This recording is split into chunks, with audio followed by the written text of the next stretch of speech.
Bonjour, c'est Aurélie du blog Devenir capitaine de son navire. Aujourd'hui, j'ai envie de vous parler d'un ouvrage que j'aime beaucoup qui s'appelle Transmettre, d'un collectif d'auteurs, Céline Alvarez, Christophe André, Catherine Guéguen, Ilios Kotsou, Frédéric Lenoir, Caroline Lézire, Frédéric Lopez et Mathieu Ricard. Donc certains auteurs dont j'aime beaucoup les ouvrages. C'est ce que nous apportons les uns les autres. La transmission, c'est un sujet vraiment important pour moi. C'est au cœur de ma mission de vie, de mon métier, de ce que j'aime partager.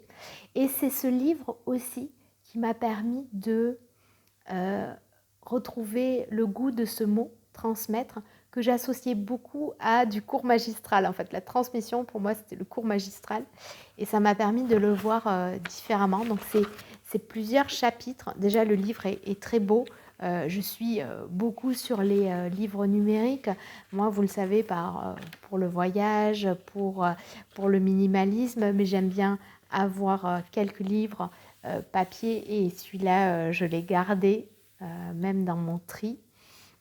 Le premier chapitre, c'est qu'est-ce que transmettre?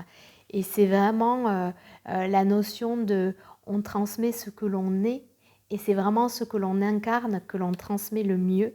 Donc ça, je laisserai le découvrir, mais pour moi, ça a été un point vraiment important et qui m'a fait voir cette transmission de manière différente. Et alors, j'aime beaucoup cette citation. En prêchant le respect à un enfant, on ne lui apprend pas le respect, on lui apprend à prêcher. Le respect est enseigné aux enfants en les respectant.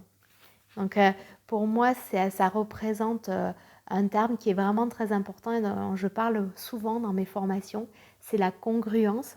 C'est le fait que nos paroles et nos actes soient en accord. Et c'est la meilleure manière pour que les gens nous fassent confiance pour transmettre ce que l'on souhaite. Voilà. Ensuite, je vais vous partager quelques-uns des chapitres.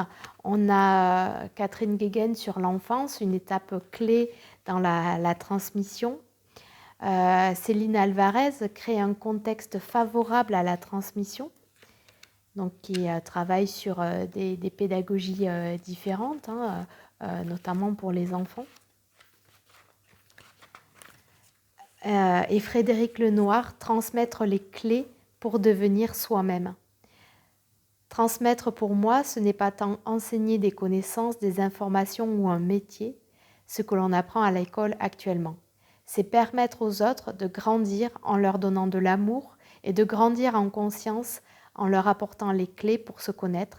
C'est transmettre un savoir-être, un savoir-vivre, en proposant à chacun des clés pour trouver ses réponses.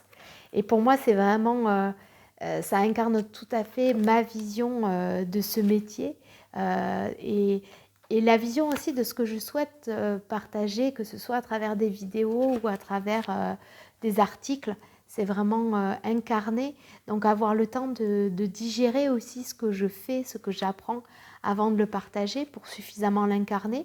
Et parfois, c'est le partager avec tout le côté imparfait de la démarche, aussi le partager dans la spontanéité, parce que ce que je cherche à partager, c'est oser sortir de sa zone de confort, c'est expérimenter, et c'est expérimenter aussi le fait de traverser des obstacles, des émotions, des tempêtes. Et donc je pense qu'à un moment donné, il faut aussi montrer ces moments-là, même si dans ces moments-là, on n'a pas toujours envie de partager et de transmettre.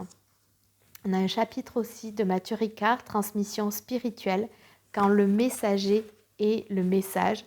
Il parle aussi de la transmission par l'exemple, de la cohérence, de l'humilité. L'humilité que j'aime beaucoup aborder avec les formateurs que je forme. Et je pense que c'est vraiment quelque chose dont on doit parler beaucoup plus parce que ça me semble un peu comme en perte de vitesse, peut-être par rapport aux réseaux sociaux. Et Frédéric Lopez, ce que les peuples du bout du monde ont à nous transmettre. Voilà, enfin en tout cas vraiment un ouvrage magnifique, déjà très beau, des regards différents en fait sur la transmission et, et des petits passages, 3 recommandations concrètes avec ces petites fourmis pour essayer de mettre en œuvre tout ce qui nous est transmis dans cet ouvrage, différentes citations aussi et des extraits d'auteurs qui ont compté. Et ensuite, il y a un cahier pratique, la transmission et vous, avec des exercices d'introspection, des exercices de psychologie positive comme la lettre de gratitude ou l'épitaphe, et des ressources supplémentaires pour poursuivre ses recherches sur ce sujet-là. Voilà, ma petite recommandation.